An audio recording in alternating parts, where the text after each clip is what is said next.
Ja està obert el termini perquè residents en el municipi puguin demanar ajuts per pagar el lloguer d'un habitatge. El consistori eleva enguany un 16% l'import màxim d'aquestos ajuts fins als 1.400 euros i es poden demanar fins al 3 d'agost. Escanar ha celebrat el seu dia Sant Cristòfol amb festes al carrer i música Remember. Les celebracions més tradicionals com els carros i el ball pagès no han faltat tampoc en aquesta celebració. I l'Escola de Ball Estudio 7 ha celebrat el seu festival de final de curs amb una finalitat benèfica, ja que els sous recaptats aniran a l'associació Asperger. Tot això i més en el Sant Eulària de Riu, més a prop.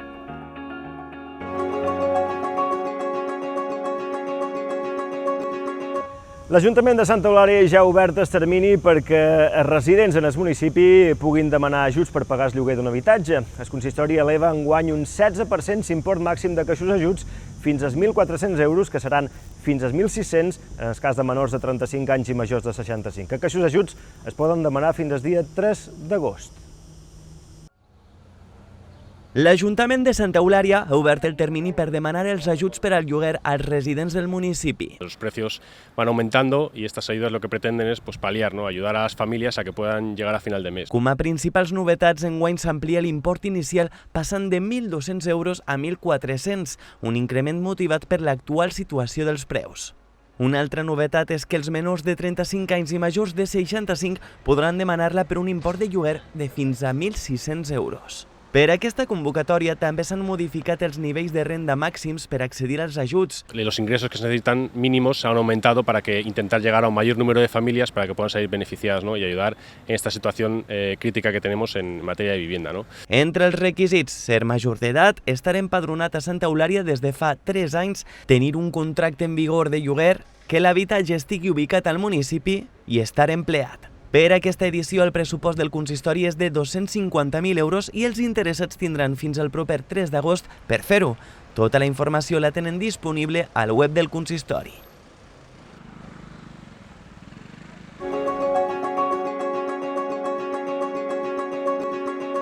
Escanar ha celebrat el seu dia Sant Cristòfol amb la Fira Mundial de la Paella, festes al carrer i música Remember. Les celebracions més tradicionals, com la benedicció i la desfilada de carros, el ball pagès o una fira d'artesania, no han faltat tampoc en aquesta celebració. Aquest dissabte van començar les festes d'Escanar a Santa Eulària, amb una fira d'artesans col·locada al passeig marítim del poble. Els artesans varen exposar el seu treball per tal de mostrar i ensenyar les tradicions eivissenques. A més, aquesta exposició també va servir perquè els turistes poguessin conèixer de primera mà els nostres costums. Para demostrar a la gente lo que hacemos y que no sé, es una cultura que no se pierda. Ensenyam a fer espardenyes, ensenyam a fer això, cadires, també a teixir amb un teler la tela, diguéssim, que ens fa falta per fer el vestit regional. Trato de hacer de todo un poco dentro del rubro de tejidos y bordados, ¿no? Muy contenta de estar acá y de hacerlo, de poderlo hacer, ¿no? Però aquí no acabaven les festes i és que per als més petits, i no tan petits, el diumenge varen poder gaudir durant tot el dia d'activitats aquàtiques gratuïtes a la platja. Estamos haciendo una promoción con el Ayuntamiento de Santa Eulàlia por nuestros deportes acuáticos. Els més petits ho tenen clar. Això sí, només li han trobat un petit inconvenient. Està bastant guai aquesta activitat. És l'únic defecte que n'hi ha meduses. I és que els borns que ens visiten cada any encara no són benvinguts a les nostres festes. Les festes d'Escanar finalitzaven amb la tradicional missa presidida pel bisbe d'Eivissa, Vicent Ribes, i que celebra cada any en honor al patró dels conductors, Sant Cristòfol, amb la presència de diferents càrrecs polítics com el president del Consell d'Eivissa, Vicent Marí, o la batlessa Carmen Ferrer. El dia continuava amb la desfilada dels carros típics amb la benedicció dels carreters i es va poder gaudir del ball tradicional pagès amb la colla de Sant Carles de Peralta. Les festes varen acabar a la platja amb un concert Flower Power. El programa que havíem elaborat, juntament amb els veïns, ja ha acabat. Ja es va acabar el darrer dia, el dia 10, en el dia Sant Cristòfol. Ara que ja s'ha celebrat el dia gros d'Escanar, el regidor de la parròquia de Sant Carles, Juan Carlos Rosselló, ha volgut recordar que encara que les festes hagin finalitzat, el poble segueix viu. Escanar té de bo el que la gent que ha vengut en les festes ha pogut comprovar, que és la varietat de tipologia de gastronomia, de locals d'oci. És que, tal i com diu el regidor, Escanar té de bo tot el que s'han pogut trobar en aquestes festes.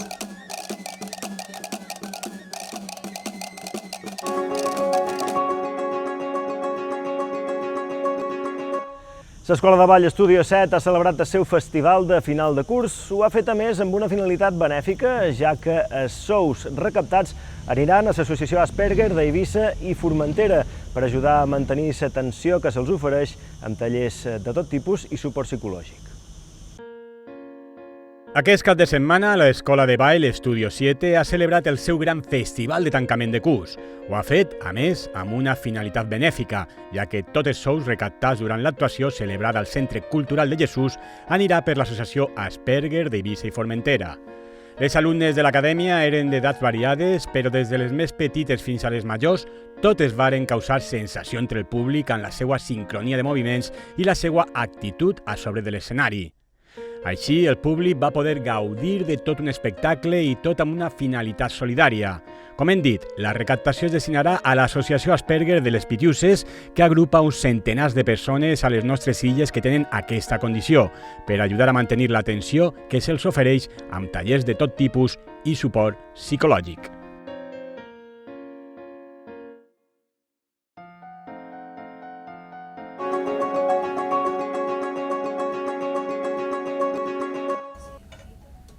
Aquells que vulguin estudiar música, atents perquè està obert el termini d'inscripcions de cara al curs que ve de l'Escola de Música Municipal.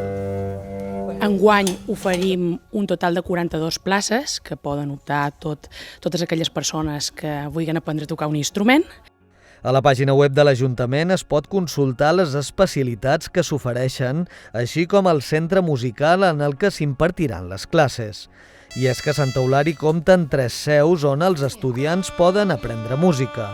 Una al Centre Cultural de Jesús, on es farà classe de violí i violoncel, altra a Puig d'en Valls, on s'impartirà piano i guitarra, i la principal, que està a la Vila del Riu. Aquesta darrera es traslladarà a aquest immoble, encara en construcció, però que previsiblement estarà enllestit de cara al proper curs. Hi ha molta demanda i és una necessitat traslladar-nos a unes instal·lacions més grans. Cada vegada se mos queda més petit això. Fins al 15 de juliol, els interessats poden formalitzar la seva sol·licitud de plaça a través del web santaeulariculturajoventut.com. La matrícula té un cost de 30 euros, el mateix que el curs passat. Això sí, la quota mensual varia depenent de la formació demandada. S'han previst, no obstant això, descomptes per als col·lectius més vulnerables. Per tenir més informació es pot telefonar al 971 33 86 39 en horari de tarda de 4:30 a 8 o enviar un correu electrònic a escolademusica@santaeulari.com.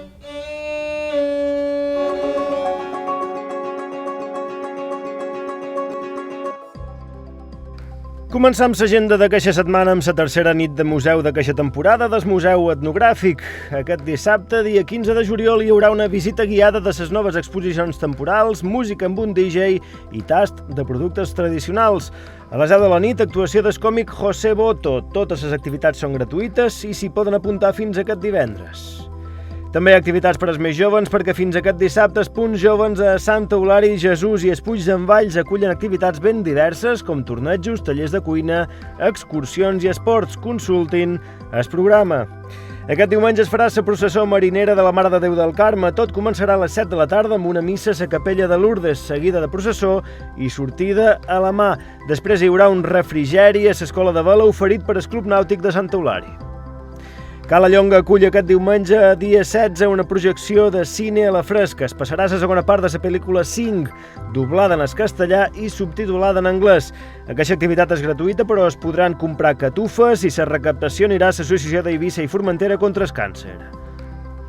Seguim amb pintura perquè fins al dia 22 de juliol la sala del carrer Sant Jaume acull l'exposició de pintura Aigua Salada, d'Anna Francesca Fontana. Si tenen ganes de teatre, aquest dissabte, dia 15 de juliol, el grup de teatre de l'Associació de Veïns d'Esclot representarà El amor solo sirve para regalar bombones. Serà en el Centre Cultural de Jesús i la sessió començarà a les 7 de la tarda.